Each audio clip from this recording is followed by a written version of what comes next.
जय जिनेन्द्र। आज का लेक्चर शुरू करेंगे। जो संगनी मनुष्य की बात पर हम कल अटके थे उस पर से ही हम आगे जाएंगे। समूची मनुष्य का हो गया था, संगनी मनुष्य पे हम अटके थे। तो संगनी मनुष्य की नाणकता, संगनी मनुष्य जब पृथ्वी काय में उत्पन्न होते हैं तब 12 नाणकता होते हैं और जगन्य गमक में 9 नाणकता होते हैं। अवगाहना, लेश्या, दृष्टि, ज्ञान, योग, समुद्घात, आयुष्य, अध्यवसाय और अनुबंध, ये 9 नाणकता संगनी तिर्यंश के जगन्य गमक की समान है। और उत्कृष्ट गमक में 3 नाणकता होते हैं, अवगाहना, आयुष्य और अनुबंध।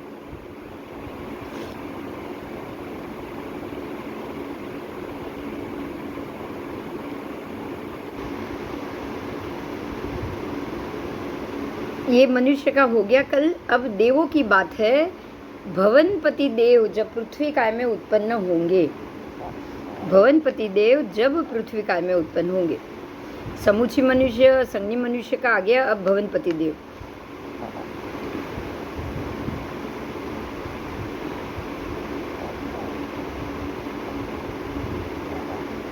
वैमानिक, वाणव्यंतर, भवनपति, सब में से सब देव योनि में से यहाँ आकर एक इंद्रिय में जीव उत्पत्ति पृथ्वी काय में होती है। असुर कुमार से लेकर स्तनित कुमार तक सभी भवनपति के 10 के 10 विभाग में से यहाँ आकर उत्पन्न होंगे। तब जब उत्पन्न होंगे तब उनकी स्थिति कितनी होगी? तो भगवान कह रहे कि गौतम, जगन्य से अंतर्मुख उत्कृष्ट से 22,000 वर्ष की स्थिति में देव पृथ्वी काय में उत्पन्न होते हैं। और एक साथ में जगन्य 1, 2, 3 और उत्कृष्ट, जगन्य से 1, 2 या 3 से ज़्यादा नहीं, और उत्कृष्ट से संख्यात या असंख्यात। तो जगन्य से उत्कृष्ट लेकर सब आ गए। जैसे 3 के बाद ज़्यादा उत्पन्न हो गए तो वो उत्कृष्ट में उसको गिना जाएगा। तो वो संख्यात और असंख्यात उत्पन्न होते हैं। पृथ्वी काय में उत्पन्न होने वाले उस भवनपति देव के शरीर का संघयन क्या है? तो 6 प्रकार के संघयन से रहित हो जाते हैं, असंघयनी बन जाएंगे, क्योंकि यहाँ कोई संघयन नहीं आएगा। यहाँ तो जो छिवट्टू जो है वो ही रहेगा।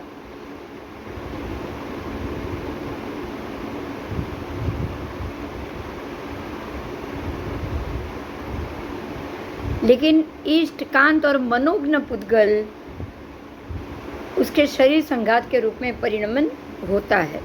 देव में से आएंगे तो उनका जो भी शरीर संघयन का परिणमन है वो इष्ट, कांत और मनोज्ञ पुद्गल के रूप में होगा। उनकी अवगाहना 2 प्रकार से होगी। देखिए, पृथ्वी काय के जीवों की अवगाहना 2 प्रकार से बताई है, भवधारणी और उत्तर वैक्रिय।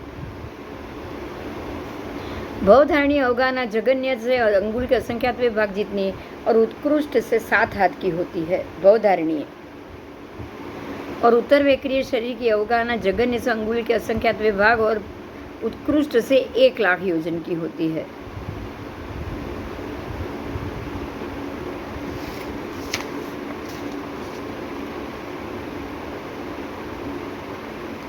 उनके शरीर 2 प्रकार के हैं, भवधारणी, उत्तर वैक्रिय।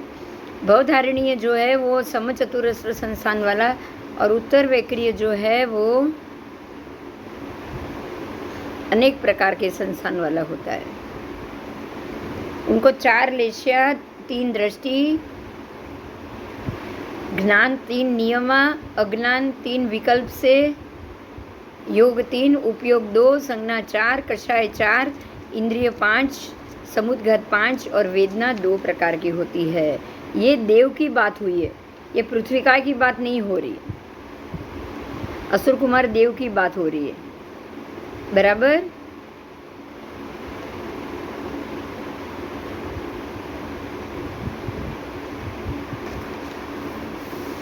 दो प्रकार की भवधारणीय शरीर और उत्तर वैक्रिय शरीर असुर कुमार देव को मिलेगा। उत्तर वैक्रिय वो बनाते हैं, उनको 4 पहली 4 लेश्या। हाँ चलो, ના ના જતા રહીએ ને, પૂછી લે ને. 10 મિનિટ થશે જો શોની ઉઠાડી છે ને હા બસ તો, હા બસ તો, બસ તો. હા પૂછી લે, પૂછી लेशिया 4 दृष्टि 3 ज्ञान 3 नियमा अज्ञान 3 विकल्प से, विकल्प के रूप में अज्ञान होंगे, क्योंकि अगर ज्ञान होंगे समकिति होंगे तो अज्ञान की संभावना कम हो जाएगी. योग भी 3, उपयोग भी 2, संज्ञा 4, कषाय भी 4, इंद्रिय 5, समुद्घात 5 और वेदना 2 प्रकार की होती है. देखिए यहाँ ये बताया गया है, आज आपको ये बात की पता चल रही है, असुर कुमार देवों में भी आपको समकित देव मिलेंगे. ध्यान से सुनिएगा, भवनपति देव में भी आपको सम्यक दृष्टि देव मिलेंगे, उनकी समकिति दृष्टि मिलेगी, उनको 3 ज्ञान मिलेगा.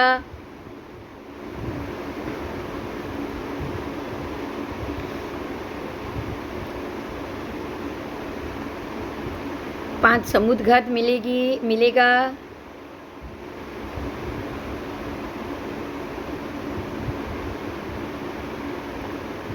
स्त्री वेदी या पुरुष वेदी होते हैं, नपुंसक वेद नहीं होता है, तो ये देव में अवश्य स्त्री वेदी मिलेगा.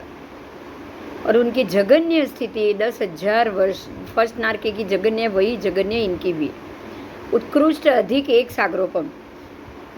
अध्यवसाय असंख्यात होते हैं, प्रशस्त अप्रशस्त दोनों होते हैं. अध्यवसाय जो जैसे जैसे कर्म उत्पन्न होंगे वैसे वैसे उनके अध्यवसाय उस प्रकार से प्रशस्त कर्म की उत्पत्ति के वक्त प्रशस्त और अप्रशस्त होगा तो अप्रशस्त.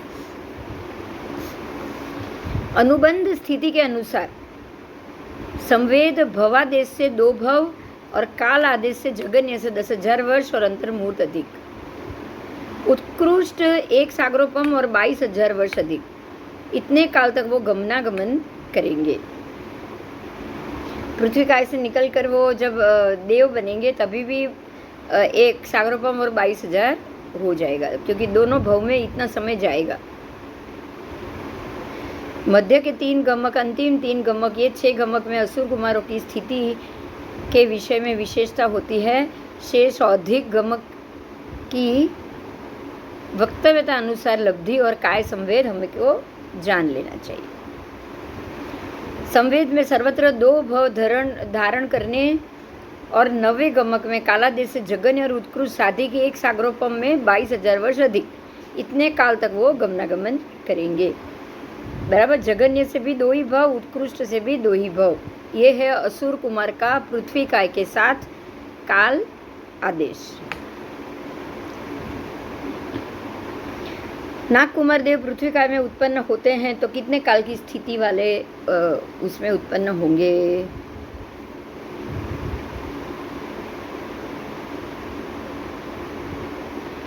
नाग कुमार देव की स्थिति जघन्य से 10,000 वर्ष, उत्कृष्ट से देशों 2 पल्लियों पर. अनुबंध भी वैसा ही होगा. काला देश से जघन्य 10,000 वर्ष और अंतर्मूर्त अधिक. उत्कृष्ट देशों 2 पल्लियोपम.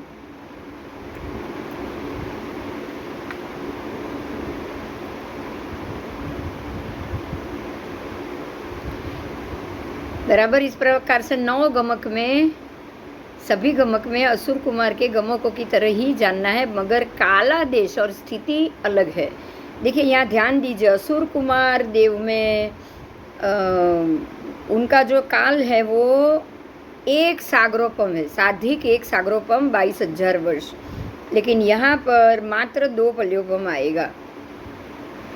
ठीक है, सागरोपम से पल्योपम बहुत छोटा हो जाता है. जगन्य स्थिति 10,000 और 2 पल्योपम, उतनी आयु.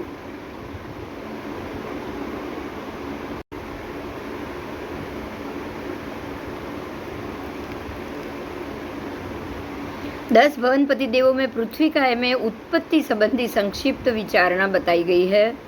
परिमाण है देव एक समय में, देव एक समय में 1, 2, 3 अथवा संख्यात या असंख्यात उत्पन्न होते हैं. संग्रहण देवों का शरीर संग्रहण रहित होता है. उनमें हाड़ मांस आदि 7 धातु नहीं होती, लेकिन इष्ट, कांत, प्रिय और मनोज्ञ पुद्गल शरीर संघात के रूप में वो उनका परिणत होता है। अवगाहना वो देवों की उत्पत्ति के समय की भवधारणीय अवगाहना जगन्य से अंगुल के असंख्यातवें भाग और उत्कृष्ट से 7 हाथ की होती है। उत्तर वैक्रिय शरीर की अवगाहना भी जगन्य अंगुल के असंख्यातवें भाग और उत्कृष्ट 1,00,000 योजन की होती है। अब उत्तर वैक्रिय जो शरीर है वो संकल्प पूर्वक बनता है, इसीलिए उसमें भवधारणीय शरीर जितनी सूक्ष्मता नहीं होती, इसलिए उनकी अवगाहना अंगुल के असंख्यातवें भाग जितनी नहीं, लेकिन अंगुल के असंख्यात भाग जितनी ही होगी। ठीक है, अंगुल के संख्यातवें भाग जितनी होगी, असंख्यातवें भाग जितनी नहीं, मगर संख्यातवें भाग जितनी अवगाहना होगी। उनका संस्थान है वो भवधारणीय शरीर का संस्थान समचतुरस्त्र। और जब देव अपना उत्तर वैक्रिय शरीर बनाएंगे तब अपनी उनकी खुद की इच्छा अनुसार विविध संस्थान वो बना सकते हैं। अज्ञान उनको 3 अज्ञान विकल्प से होगा तो होगा, नहीं तो नहीं होगा। असंगनी तिर्यंज पंचेंद्रिय में से आए हुए देव को अपर्याप्त अवस्था में विभंग ज्ञान नहीं होता, इसलिए अज्ञान 2 होता है। शेष देवों में नियम से 3 अज्ञान और 3 ज्ञान अथवा 3 ज्ञान होता है, या तो 3 अज्ञान होगा या 3 ज्ञान होगा। समकीति है तो 3 ज्ञान है, और समकीति नहीं है, मिथ्यात्व है तो 3 अज्ञान। उनका संवेद भवादेश से जगन्य और उत्कृष्ट खाली 2 ही भव करेंगे। देव मर के पृथ्वी, पानी या वनस्पति में उत्पन्न होते हैं, परंतु पृथ्वी आदि के जीव मरने के बाद देव नहीं होते हैं। ये ध्यान रखना है आपको। पृथ्वी का आदि के जीव मरने के बाद देव नहीं होंगे, लेकिन देव मरने के बाद पृथ्वी, पानी, पृथ्वी काय, अपकाय और वनस्पति काय में जरूर उत्पन्न होंगे।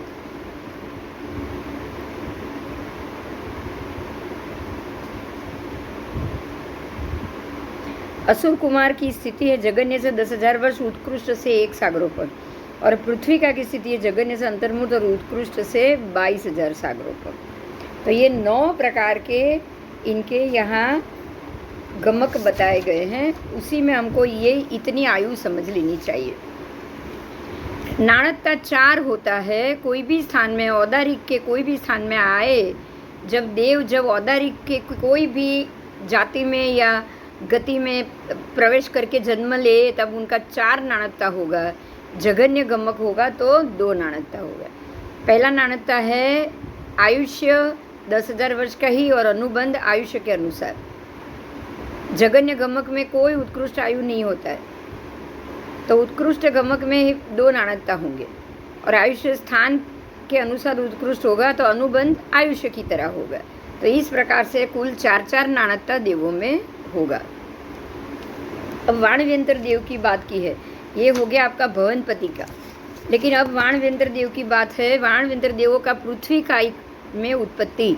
पृथ्वी कायिक जीव वाणव्यंतर में से आकर उत्पन्न हो तो क्या पिशाच वाणव्यंतर में से आकर उत्पन्न होते हैं? गंधर्व वाणव्यंतर से उत्पन्न हुए, पिशाच वाणव्यंतर में से, गंधर्व में से आकर उत्पन्न होते हैं। देखिए, पिशाच वाणव्यंतर में से भी और गंधर्व में से भी आकर उत्पन्न होंगे। वाणव्यंतर देव मरने के बाद पृथ्वी कायिक में उत्पन्न होते हैं, तो वो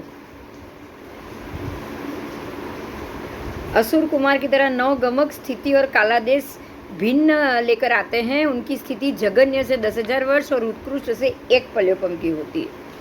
आओ, ये नाग कुमार की तरह आएंगे। ज्योतिष देव आएंगे तो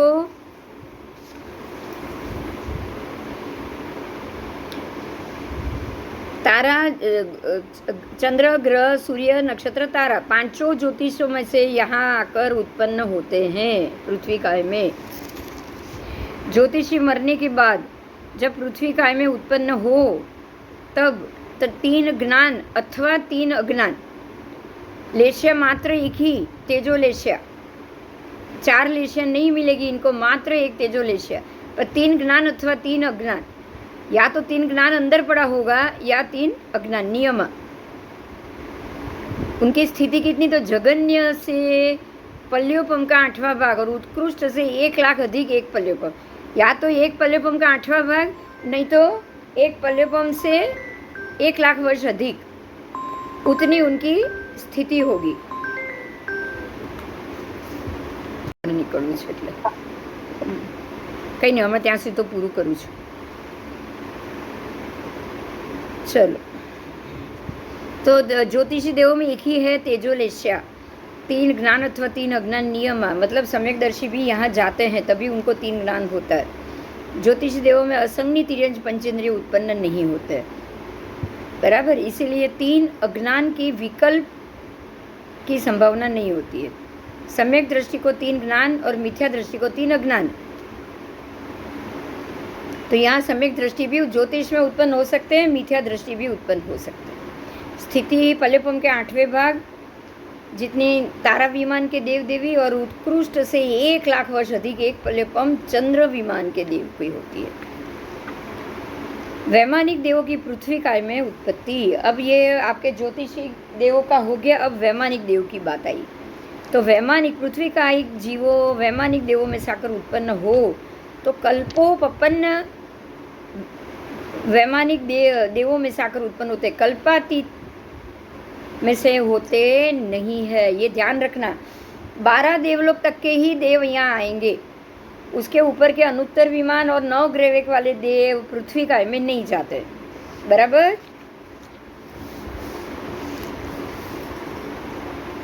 हाँ, 12 देवलोक तक के जीव यहाँ जरूर आएंगे. सौधर्म कल्प से लेकर अच्युत कल्प विमान तक यहाँ आकर उत्पन्न होंगे. मगर सनत कुमार नहीं, 1 मिनट. सौधर्म ईशान में से ही आकर उत्पन्न होंगे, भगवान ऐसा कह रहे हैं. सनत से लेकर अच्युत कल्प तक के देव यहाँ नहीं आते, पहले दूसरे देवलोक से ही आएंगे. कहाँ से आएंगे? पहले और दूसरे, बस. ये देव सौधर्म के और ईशान देवलोक के देव मरने के बाद पृथ्वी कायिक में उत्पन्न होते हैं. उनकी स्थिति अनुबंध जगन्य से 1 पल्योपम, उत्कृष्ट से 2 सागरोपम. काला देश से जगन्य 1 पल्योपम, उत्कृष्ट 2 सागरोपम और 22,000 वर्ष अधिक तक वो काल गमन करेंगे, आना जाना होगा, 2 भव होगा उनका.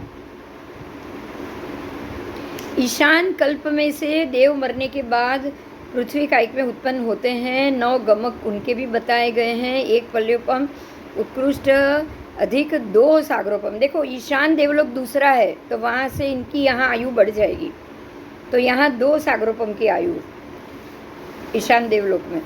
और वो जब पृथ्वी काल में उत्पन्न होते हैं तो उनकी यहाँ पर भव स्थिति भी ज़्यादा हो जाएगी. तो पृथ्वी काय में उत्पन्न होने वाले जीवों के गमा मैं बोल रही हूँ, 5 स्थावर के, 2 जगन्य भव और 8 असंख्य भव भी और 8 उत्कृष्ट भव भी. देखिए, ये याद रखिएगा. 5 स्थावर के 2 जगन्य तो है ही, लेकिन उत्कृष्ट या तो असंख्य हो सकते हैं या उत्कृष्ट 8 हो सकते हैं, क्योंकि जो वहाँ से बाहर ही नहीं निकलने वाले जाति भव है उनके तो असंख्य ही भव होंगे. 3 विकलेंद्रिय के जगन्य 2 और संख्यात या 8, या उत्कृष्ट में संख्यात भी हो सकते हैं और 8 भी हो सकते हैं. यहाँ पर आपको असंख्य नहीं बोला है, मतलब विकलेंद्रिय में कोई जाति भव्य नहीं. संज्ञी तिर्यंच, असंज्ञी तिर्यंच, संज्ञी मनुष्य के 2 भव और उत्कृष्ट 8 भव, समूर्चे मनुष्य 2 और उत्कृष्ट 8, 10 भवनपति व्यंतर ज्योतिषी और पहले दूसरे देवलोक, ऐसे 14 प्रकार के देवों के भी 2 जगन्य 2 उत्कृष्ट. मतलब ये हो गया कि आपको स्थावर में ही असंख्य भव वाले मिलेंगे, जाति भव्य जीव स्थावर से बाहर नहीं है, बराबर. 5 एकेंद्रिय स्थावर में ही मिलेंगे. समझ में आ गया?